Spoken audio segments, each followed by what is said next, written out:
Hey guys, it's Rick. I'm back for another 31 Days of Horror, and this time I watched Savage Weekend. Now, Savage Weekend's a slasher I've never heard of. I picked it up on a whim. It only runs 88 minutes. It was directed by David Paulson, who was most known for like working on Dallas, Knots Landing, shows of that style.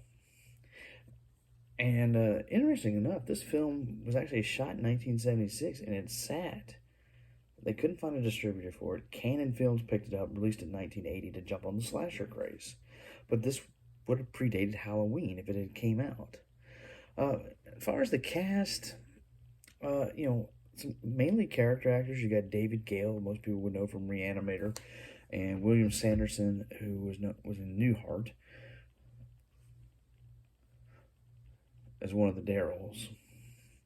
And brisk movie, 88 minutes. It starts out a little bit slow, and basically the story: people are going to the lake for the weekend. Bunch of yuppies from New York are headed to the lake. There's a boat being worked on out there that one of them's trying to restore, which is where William Sanderson's character comes into. He's kind of a handyman that's a little bit off. You got a bunch of rednecks. Just a lot of odd people in this movie. Like I said, kind of a weird style. I mean, there's a lot of nudity, a lot, sex going on in the film. I mean, it's definitely a little slow running at first, and then the killer strikes. It starts offing some of the people, and it picks back up.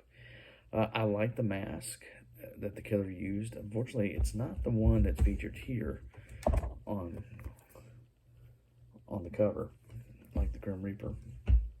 But it's basically just an average Halloween mask, and he offs the people in interesting ways. I don't want to spoil that for you. I mean, it wasn't bad. I mean, it's really neat. The backstory of this film was enough to say, hey, this is kind of a cool thing to have. I mean, it's not something I'm going to go back to a lot, but it would be something to show people. It's like, a conversation because, hey, early slasher films that you might want to see. I'd give it 2.5 stars. I mean, it's not perfect. I mean, the end does make it better.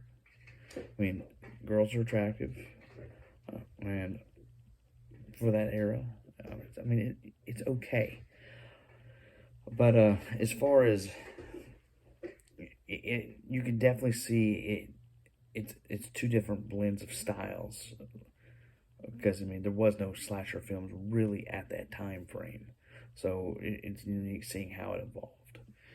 But all right, guys, that's it. Savage Weekend. I'm gonna link a trailer down below. Take care, as always. Go watch a movie.